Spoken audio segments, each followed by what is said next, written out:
আচ্ছা, আমাদের প্রজেক্টের নাম হচ্ছে আউটার স্পেস হ্যাবিটেশন, অর্থাৎ পৃথিবীর বহিরাঙ্গনে মঙ্গল গ্রহের মাটিতে মানুষের বসবাসযোগ্য একটা হিউম্যান কলোনি তৈরি করা। তো এটা নাসা এবং স্পেসএক্স থেকে এরকম একটা চ্যালেঞ্জ দেওয়া হয়েছিল, নাসা ইন্টারন্যাশনাল স্পেস চ্যালেঞ্জে, যে to find a habitable exoplanet. তো সেটার থেকে আমরা আমাদের এই প্ল্যানটা আসে এবং আমাদের নাসা এবং স্পেসএক্স থেকে 7টা সমস্যার কথা উল্লেখ করা হয় যে একটা হিউম্যান কলোনি তৈরি করার জন্য মার্সে। সো সেই 7টা সমস্যার সমাধান করে আমাদের এই প্রজেক্টটা তৈরি করা হয়েছে। তো মেইনলি প্রথম সমস্যাটা হচ্ছে অক্সিজেনের যোগান। যেহেতু মার্সের 95% কার্বন ডাইঅক্সাইড এবং 0.5% অক্সিজেন আছে, সেক্ষেত্রে অক্সিজেনের যোগান দেওয়াটা একটা টাফেস্ট চ্যালেঞ্জ। তো প্রথমত অক্সিজেন যোগানোর জন্য আমরা কি করতেছি, অক্সিজেন জোগাড় করার জন্য আমরা পানির ইলেকট্রোলাইসিস প্রক্রিয়া ব্যবহার করতেছি। কিভাবে? মার্সের অ্যাটমসফিয়ারে এখন পর্যন্ত 5×10⁻15 ঘনমিটার পরিমাণ পানি পাওয়া গেছে। সেই পানি থেকে আমরা যদি ইলেকট্রোলাইসিস প্রক্রিয়া হাইড্রোজেন এবং অক্সিজেন আলাদা করি, সেখান থেকে আমরা কৃত্রিম অক্সিজেন পাচ্ছি। কিন্তু সেই কৃত্রিম অক্সিজেনটা দিয়ে কিন্তু এই কলোনিটা চালানো পসিবল নয়। কেন পসিবল নয়? কারণ যেহেতু আমরা পানি থেকে উৎপন্ন করছি, তাই এটা এক সময় না এক সময় শেষ হয়ে যাবে। তো আমাদের অক্সিজেনের পার্মানেন্ট একটা সোর্স লাগবে। সেটা আমরা কোথায় পাবো? তো অক্সিজেনের পার্মানেন্ট সোর্সের জন্য আমরা যে অক্সিজেনটা প্রথমে পাচ্ছি কৃত্রিম উপায়ে, তা একটা গ্লাস ড্রামের মধ্যে সঞ্চয় করব। সঞ্চয় করে সেখানে সায়ানোব্যাকটেরিয়া, সবুজ শৈবাল এবং নিচে সায়ানোব্যাকটেরিয়া, সবুজ শৈবাল এবং তাদের পুষ্টি উপাদানকে একত্রিত করে লিকুইড, এখানে আমরা টোটাল 6জন,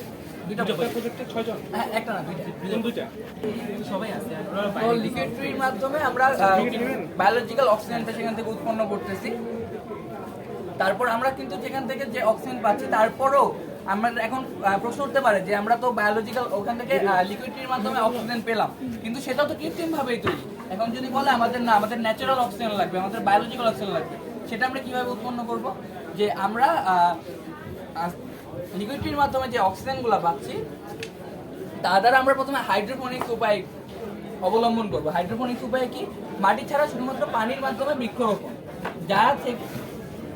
যার মাধ্যমে উদ্ভিদের রোগ বালাই কয়েক গুণে কম হয় এবং উদ্ভিদের খাদ্যের পুষ্টি উপাদান বৃদ্ধি পায়। কিন্তু উঁচু বৃক্ষ ছাড়া তো কোনো হ্যাবিটেশন মডেলের কথা কল্পনাও করা যায় না। আমাদের অবশ্যই উঁচু বৃক্ষ লাগবে, কিন্তু মার্সের মাটিতে যেহেতু ফেরাস আছে, সেই ফেরাস থাকার কারণে সেখানে সহজে উঁচু বৃক্ষ বেড়ে ওঠা সম্ভব হয় না। তো এটার সমাধান কিভাবে করবো? এটা সমাধান করার জন্য আমরা যে এক্সট্রা লিকুইড, আমাদের এক্সট্রা যে অ্যালগি এবং সায়ানোব্যাকটেরিয়াটা আসছে এবং এক্সট্রা হাইড্রোপনিক্স থেকে আমরা যে গাছের পাতাগুলো পাচ্ছি, সেগুলো আমরা মঙ্গলের বিষমুক্ত মাটির সাথে মিশ্রিত করবো। মাটির সাথে মিশ্রিত করলে কি হবে?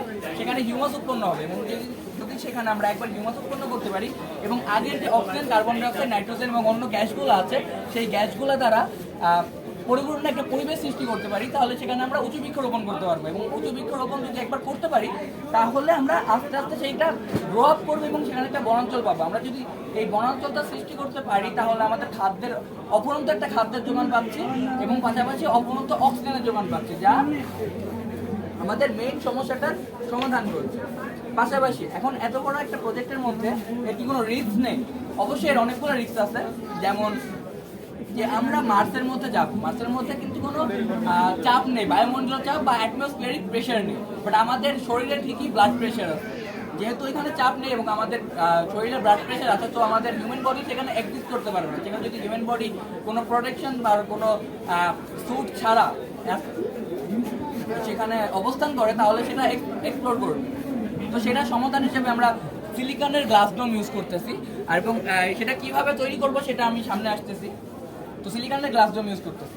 পাশাপাশি আরেকটা রিস্ক হচ্ছে, সেখানে মঙ্গলের যে বালি, সেই বালিগুলো ইলেকট্রিক্যালি চার্জ হওয়ার ফলে সেখান থেকে এটা মার্সের রোভার থেকে শুরু করে সাধারণ মানুষ সবারই ক্ষয়ক্ষতি করতে পারে। সেটার জন্য আমরা আরেকটা প্রজেক্ট তৈরি করছি, স্মল একটা স্মার্টফোন ডিভাইসের মতো, দ্যাট বিগ।